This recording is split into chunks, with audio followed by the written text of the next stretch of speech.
কি অবস্থা ভাই লোক? কি অবস্থা সবার? কেমন আছেন? খুব সুন্দর একটা ওয়েদারে দাঁড়াই আছি।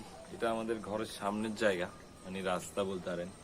আমাদের ঘরের সামনে লাইটের আলোতে আপনার সাথে কথা বলতেছি। যদিও মোবাইলটা একটু দূরে, সাউন্ড কেমন আসতেছে জানি না, তবে আশেপাশে খুব নীরবতা, শুনশান, তাই হয়তো আওয়াজটা ক্লিয়ারই পাবেন। তো কি অবস্থা প্রথম আলোর? হ্যাঁ, প্রথম আলোকে তো আমার ভাইয়ে শেষ করে দিছে পুরো আমাদের। হ্যাঁ, প্রথম আলো কে ইলিয়াস ভাই যে সুন্দরভাবে প্রথমে ছেঁকা পরোটা, ভাসা পরোটা, হ্যাঁ, চিতল পিঠা, ভাপা পিঠা, পাটিসাপটা পিঠা সব খাওয়াইলো। হ্যাঁ, খুব সুন্দরভাবে বানাই। তারপরে একদম যে দিল একটা কলা বাস পিছন দিয়ে, প্রথম আলোর যে পিছনের কি অবস্থা, হ্যাঁ, সেটা আসলে প্রথম আলোতে যারা আছে তারাই অনুভব করতেছে। আমি হাসতেছি, কিন্তু আসলে হাসির কথা না। যেই ব্যাপারগুলো বলছে সেগুলো আসলে ফ্যাক্ট। গত 16-17 বছরে প্রথম আলোর যেই আচরণ বাংলাদেশের প্রতি, বাংলাদেশের জনগণের বিরুদ্ধে গিয়ে তারা যেভাবে করে কাজ করেছে, মানে করছে, এই জিনিসটা খুবই মর্মান্তিক বাংলাদেশের জন্য। এবং এখনো তারা তাদের মতো করে চলতেছে এবং তাদের মতো করে তাদের যেই সব সুযোগ সুবিধা প্রয়োজন সেগুলোকে সেইভাবে করানোর জন্যই চেষ্টা করতেছে। তো আসলে এত কিছুর পরেও এখনো যদি এই জিনিসগুলোকে আমাদেরকে আসলে টলারেট করতে হয়, সেটা খুবই খুবই মানে বেদনাদায়ক। গতকালকে দেখলাম টিএসসি তে, মেবি গতকালকে না গত পরশুদিন রাতে, যে আপার আমাদের ওনার যে একটা প্রতিকৃতি বানাইছিল, মানে ছবি এঁকে ওখানে অনেক জুতা টুতা মাছিল, হ্যাঁ, বিভিন্ন কালিটালি মাছিল, কিন্তু ওইটাকে এসে মুছে দেওয়ার জন্য লেগে গেছে। আরে আল্লাহ রে আল্লাহ, বাংলাদেশের সিটি কর্পোরেশন থেকে শুরু করে সবকিছু এখন খুব ফাস্ট কাজ করতেছে। হ্যাঁ, পিলারের রং করা তাদের জন্য খুব ইম্পর্টেন্স হয়ে গেছে। হ্যাঁ, এত পরিষ্কার পরিচ্ছন্নতার প্রয়োজন আপনাদের, কেন আর কি কিছু দেখতেছেন না আপনারা পরিষ্কার পরিচ্ছন্ন করার? এতগুলা দোষী বাইরে ঘুরতেছে, আপনারা কি তাদেরকে ধরার বা তাদেরকে পরিষ্কার করার কোনো নিয়ত আছে আপনাদের? হ্যাঁ, কি একটা আজব অবস্থা। পিলারে পিলারে ছবি আঁকছে, শহীদদের ছবি। এটা আমাদের যেই যেই কর্মকাণ্ড হয়েছে সেটাকে তো রিপ্রেজেন্ট করতেছে আমাদের। সমস্যা কি? এটাতে আবার রং করে পরিষ্কার করে ফেলতে হবে? হ্যাঁ, এমনটা কেন বুঝলাম না। যা করার দরকার তা করার কোনো হিসাব নাই, অন্য সব করতেছেন আপনারা, সংস্কার সংস্কার এটা সেটা বলে বলে। কিন্তু যা করার দরকার, যেগুলো হওয়ার দরকার, কালকে আসিফ স্যার দেখলাম বলতেছে বিচারিক কার্যক্রম, স্বরাষ্ট্রমন্ত্রীকে আসলে আমার কিছু বলার নাই। আইরি, আপনারাও যদি আওয়ামী লীগের মতো অবস্থা শুরু করে দেন, একজন একজনের মন্ত্রণালয়ের দায় একজন একজনের গায়ে তুলে দেন, তাহলে কেমন হইলো? মোটামুটি 20-25 জন আপনারা উপদেষ্টা, আপনারা যদি একজন একজনের দিকে কাজ ঠেলে দেন, যে স্বরাষ্ট্র মন্ত্রণালয়ের কাজ আইন বিভাগ দেখা, এটা সেটা, হ্যাঁ, তাইলে বুঝলাম না, এটা আপনারাও কি আওয়ামী লীগ হয়ে গেলেন নাকি? আপনারা আওয়ামী লীগের মতো একজন একজনকে দায় দিয়ে দিচ্ছেন।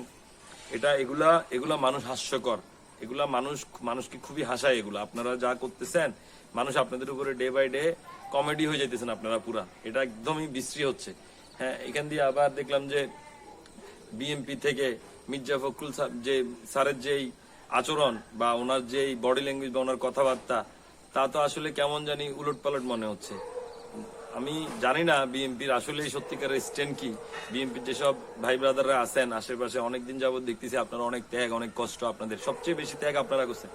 কিন্তু এখন একটা লাখো টাকার প্রশ্ন আপনাদের কাছে, যারা বন্ধু বান্ধব ভাই বন্ধুর ভিতরে আছেন বিএনপি করেন, তাদের কাছে, যে ইন্ডিয়া আওয়ামী লীগ যেরকম উলঙ্গ হয়ে ইন্ডিয়ার পক্ষপাতিত্ব করছে, ইন্ডিয়ার স্বার্থের জন্য কাজ করছে, বিএনপিও যদি কখনো প্রকাশ্য স্পষ্ট হয় এরকম ভারতের সাথে কাজ করতেছে, ভারতের জন্য কাজ করতেছে, তখন আসলে বিএনপির ভাই ব্রাদারদের বা যেসব ভাই ব্রাদাররা এখন বিএনপি জন্য ত্যাগ করছেন গত 16-17 বছর, তাদের স্ট্যান্ড আসলে কোন দিকে হবে?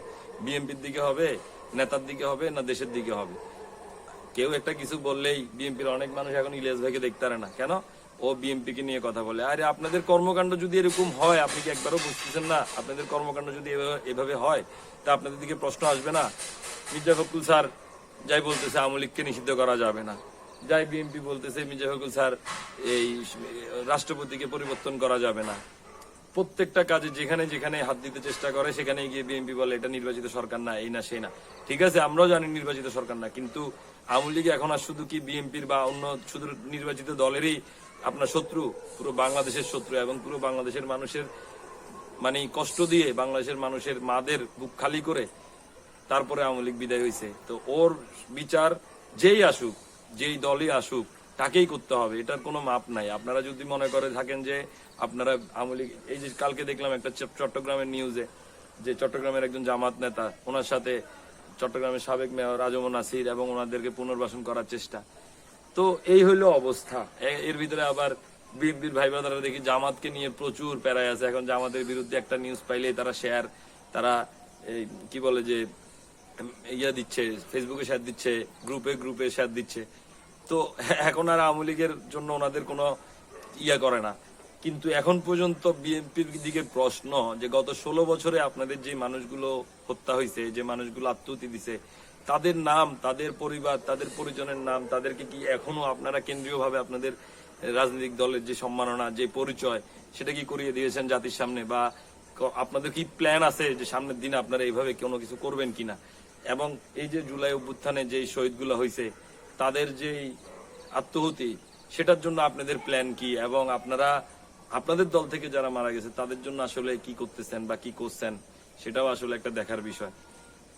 খুবই হতাশাজনক, খুবই হতাশাজনক। আমি কোনো অ্যাক্টিভ রাজনীতিবিদ না।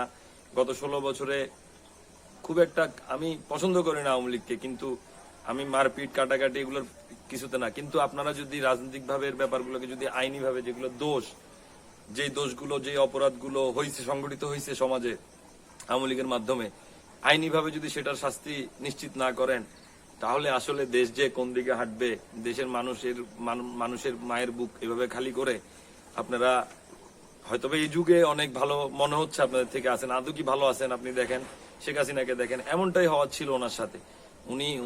উনি যা করছেন গত 16-17 বছর, ওনার সাথে এমনটাই হওয়ার ছিল। এটা তো মানে একটা, যার একটা বিবেক কাজ করে, বুদ্ধি কাজ করে, সেই বুঝছে যে তার অবস্থাটা একটা সময় এভাবেই যাবে।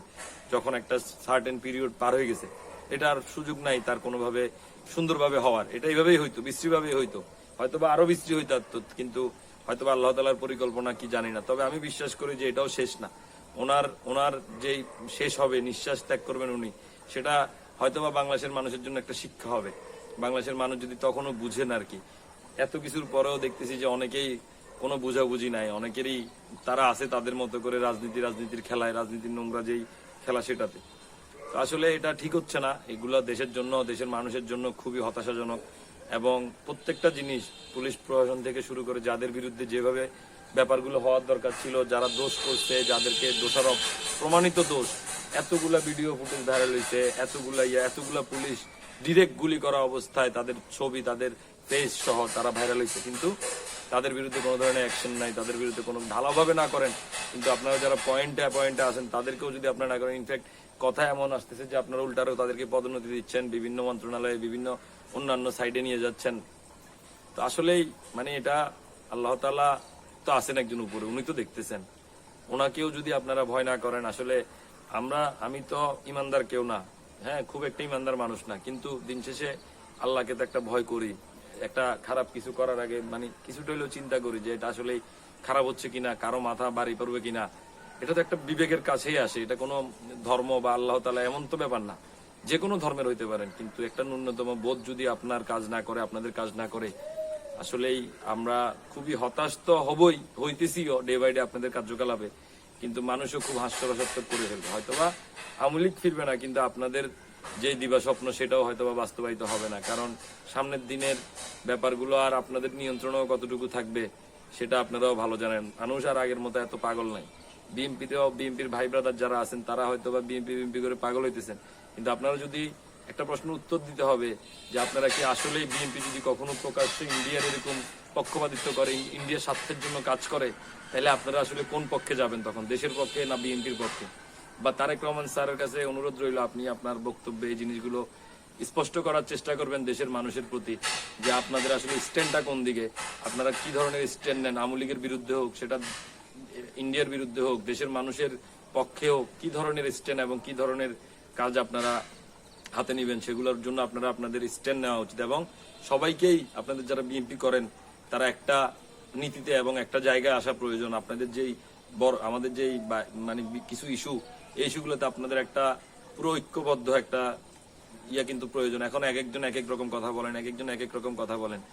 এটা আসলে খুবই মানে মিলতেছে না। মির্জা ফখরুল স্যার অলরেডি, ওনাকে এত সজ্জন রাজনীতিবিদ, এত কিছু এইগুলো বলতো সবাই, এখন এসে ওনার মুখ থেকে যদি এইগুলা কথা বাঙালি মানুষ শুনে, সেগুলো আসলেই খুবই কষ্টদায়ক। বিএনপির জন্য সালাউদ্দিন সাহেব ইন্ডিয়াতে গুম হয়ে গেছিলেন, ইলিয়াস আলীর মতো নেতা যাকে মেরে ফেলা হয়েছে গুম করে। হ্যাঁ, কিন্তু মির্জা ফখরুল সাহেব গত 10 বছর, প্রায় আরো বেশি হইতে পারে, উনি রাজনীতি করে যাচ্ছেন বাংলাদেশে, কিন্তু ওনার কোনো সমস্যা হয় নাই। এমনিই আপনার দিকে কিন্তু অনেক নজর আছে, মানে বাংলাদেশের মানুষের আপনার কথাবার্তায়, কর্মকাণ্ডে। হ্যাঁ, তো আপনি যদি এখন নিজেকে যদি আরো প্রশ্নের ভিতরে নিয়ে যান, সেটা আসলেই উচিত হয় না কোনোভাবেই। আপনাদের কর্মকাণ্ডগুলো পরিষ্কার করুন, দেশের মানুষের পক্ষে যে আপনারা আছেন সেটার দিকে আপনারা কাজ করুন, বা আপনারা সেইটা প্রমাণ করার চেষ্টা করুন। মানুষ যেন আপনাদের উপরে ভরসা পায়, আপনাদের কথার উপরে ভরসা পায়। আপনারা যে কথাটা বলবেন সেই কথাটাতে যেন আপনি স্ট্যান্ড নিতে পারেন, সেভাবেই করে বলেন। শুধু শুধু আসি একটা সমালোচনা আসার জন্য একটা কথা বলবেন, সেটা আসলে হাস্যকর। আপনাদের মতো ম্যাচিউর রাজনীতিবিদদের থেকে এটা আসলে আশা করাটা কোনোভাবেই যায় না। বুঝতেছেন তো অবস্থাটা, গত 16 বছরের যেটা হয়েছে, এটার পরে যদি আরো দেশের মানুষকে যদি আরো কষ্টের দিন দেখতে হয়, সেটা আসলে খুবই দুঃখজনক হবে। আমি ব্যক্তিগতভাবে এইসব মারামারি, কাটাকাটি, হানাহানির পক্ষে না। এইসব রাজনীতির যেই নোংরা খেলা, সেটাতে আমি ইনভলভ না। কিন্তু যারা মারা যাইতেছে বা যারা এইসব খেলার বলি হইতেছে, তারা আসলেই আমাদেরই কেউ না কেউ, তারা আমাদেরই কেউ না কেউ। কিন্তু এই রাজনীতির যে নোংরা খেলা, সেটা যদি একটা সঠিক পথে না নিয়ে যান, তো ভবিষ্যতের বাংলাদেশ আরো খারাপ এবং আরো দুঃখের দিকেই যাবে। তো হোপ আমাদের নীতি নির্ধারকরা সামনের দিনে এই জিনিসগুলোকে চিন্তা করে সামনের দিকে আগাবে দেশকে, এটাই আসলে কামনা, এছাড়া আর কিছুই না। তবে প্রথম আলো মতো একটা পত্রিকার থেকে এই জিনিসগুলো আশা করা তো যায় না, কিন্তু ওনারা করছে এবং এটা শাস্তি পাওয়াটা খুবই জরুরি। আমরা চাই যারা যারা এই ব্যাপারগুলোর সাথে জড়িত ছিল, তো সেগুলো তদন্ত সাপেক্ষে সেগুলোকে যেন মানে বিচারিক আওতায় আনা হয়। আর যদি সরকার কোনো ধরনের পদক্ষেপ না নেয়, আমরা আমাদের জায়গা থেকে যতটুকু পদক্ষেপ সেটা নেওয়ার চেষ্টা করব। প্রথম আলো পত্রিকা আমরা অলরেডি বাংলাদেশের মানুষ এক প্রকার বয়কট করছি। প্রয়োজনে আমরা একদম জিরো টলারেন্সে যাব এবং পুরো বাংলাদেশেই প্রথম আলোর কোনো ধরনের কোনো পত্রিকা আমরা কিনবো না এবং আমরা পড়বো না। প্রথম আলোর কোনো সাইট, প্রথম আলোর কোনো ফেসবুক পেজ, সেখান থেকে আমাদের যেই ইনভলভমেন্ট আছে সেটাকে আস্তে আস্তে উইথড্র করে নিব। এবং ওরা যদি ওদের কৃতকর্মের জন্য মাপ না চায়, তাদের যেই ব্যবস্থাপনা নেওয়া প্রয়োজন আইনিভাবে হোক, তাদের যে তদন্ত করা হোক, সেটা করে তাদেরকেও বিচারিক আওতায় আনা হোক। সাংবাদিক হয়েছে মানে এই না যে আপনি একটা দেশের বিরুদ্ধে গিয়ে যা তা করবেন, একটা দলের পক্ষপাতিত্ব হয়ে যা তা করবেন। তো এগুলো ভয়ানক। যদি এটা শাস্তি দেওয়া না হয়, ভবিষ্যতে আরো এরকম তৈরি হবে এবং আরো অনেক প্রথম আলো তৈরি হবে, সেটাকে আটকিয়ে রাখা যাবে না। তো বাংলাদেশ ভালো থাকো। আর প্রথম আলোর পিছনে যে ঘা হয়েছে সেটা শুকাইতে কিছুদিন সময় লাগবে, কিন্তু হয়তোবা মানে আইনি প্রক্রিয়া যদি না হয় না, তাইলে খুব কষ্ট লাগবে, খুব।